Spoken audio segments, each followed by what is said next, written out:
Harus belajar dari anak domba Allah. Salah satu gelar sangat penting dari Tuhan Yesus adalah anak domba Allah. Kita boleh bertanya, kenapa harus dipakai lambang anak domba untuk gelar Tuhan kita itu? Sebab lukisan anak domba sangat sering dipakai dalam Perjanjian Lama, berkaitan dengan sifat-sifatnya yang polos, lembut, sederhana, manis, juga karena sikapnya yang bergantung pada gembala.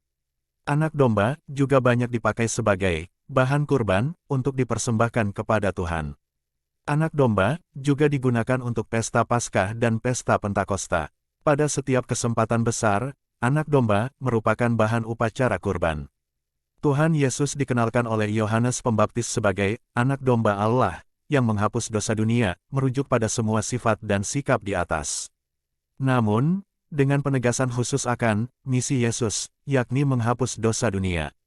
Yohanes ingatkan kita akan anak domba sebagai kurban berkait erat dengan sejarah pembebasan Israel, yaitu pengorbanan anak domba Paskah. Yohanes menegaskan identitas Yesus sebagai anak domba seperti yang digambarkan dalam Keluaran bab 12. Penunjukan Yesus secara langsung dan tegas sebagai anak domba Paskah dapat ditemukan pada 1 Korintus bab 5 ayat 7, sebab anak domba Paskah kita juga telah disembelih, yaitu Kristus. Yesus bertindak sebagai pembebas, mengangkat menghapus dosa-dosa kita, sekaligus menjadi kurban yang disembelih. Dia datang membawa keselamatan bagi manusia. Kita ingat kisah darah anak domba yang disembelih itu, dioleskan pada pintu sebagai tanda keselamatan seluruh bangsa. Juga peristiwa Kalvari, darah Yesus, sang anak domba Allah itu dialirkan di salib, menjadi tanda keselamatan bagi seluruh umat manusia. Lihatlah anak domba Allah yang menghapus dosa dunia. Yohanes Pembaptis tentu tak hanya meminta kita untuk perhatikan sebentar anak domba Allah itu, atau lihat-lihat sedikit supaya tahu siapa dia itu. Tidak hanya itu, kita diminta, harus belajar dari anak domba Allah itu.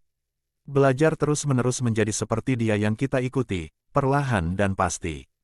Saat ini kita belajar dua hal penting. Pertama, sederhana, lembut dan jujur. Jikalau kita dalam iman semakin mengenal dan dekat akrab dengan pribadi Yesus, anak domba Allah itu, di dalam doa-doa kita akan lebih mudah kiranya berjuang hidup seperti dia.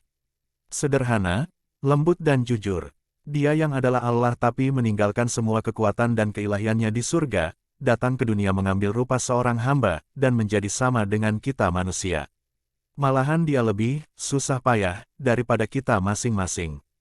Karena dia lahir di kandang hewan, kita lahir di rumah sakit atau di rumah tinggal.